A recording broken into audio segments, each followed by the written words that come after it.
Waitress told the bikers. They won't stop following me. Their reaction left the diner silent. The diner clock ticked past midnight.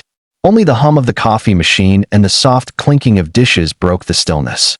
It was one of those lonely highway diners in the middle of nowhere, the kind that never really sleeps, but always feels half asleep. Emily stood behind the counter, trying to steady her shaking hands as she refilled a pot of coffee. She'd been on her feet for hours, but tonight, exhaustion wasn't what made her tremble. She could see them again through the large front window. A group of men in a dark car parked across the street, their eyes fixed on her every move. For 3 nights in a row, they had shown up. Sometimes they just sat there, engine idling. Sometimes, they followed her halfway home before speeding off. At first, she thought it was her imagination, but now she knew better. Fear had become her shadow. The bell above the diner door jingled. Emily flinched, but it wasn't them. Instead, 5 bikers walked in, leather jackets, heavy boots, tattoos crawling up their arms. The kind of men that made everyone else uncomfortable. The locals whispered about them often, called them trouble, outlaws, even dangerous. But to Emily, they were just regular customers who always tipped well and treated her politely. The one who led them, a tall man with kind eyes named Hank, gave her a nod as they took their usual booth. "You okay, sweetheart?" he asked, noticing her pale face. Emily forced a weak smile. "Yeah, just tired," she said, but her voice cracked. Hank didn't buy it. He exchanged a glance with one of his friends, then looked back at her. Something wrong? That simple question broke the dam she had been holding for days. Her hands began to shake again as she poured coffee into their cups.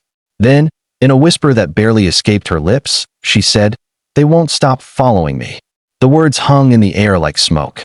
The diner fell silent. Even the old man reading his paper looked up. Hank's expression hardened instantly. "Who?" he asked, his voice suddenly sharp. Emily nodded toward the window. Across the street, the dark car still sat there, its headlights off but engine running. Hank turned his head slightly, saw the shadows moving inside the car, and his jaw clenched. He stood up slowly, the leather of his jacket creaking as he did. His friends followed without a word. "Stay here," he told Emily. Her heart pounded. "Please don't. They might be dangerous," she whispered. But Hank just gave her a small, reassuring smile. "So are we." The 5 bikers walked out of the diner, boots thudding heavily against the concrete. Emily rushed to the window, her breath fogging the glass as she watched. Hank approached the car calmly, hands in his pockets, his friends fanning out behind him. One of the men in the car rolled down the window, and though Emily couldn't hear what was said, she could see the tension, the way Hank leaned forward, the way the men inside shifted uneasily. Then, suddenly, the car roared to life and sped off into the darkness, tires screeching. The bikers came back inside a few minutes later.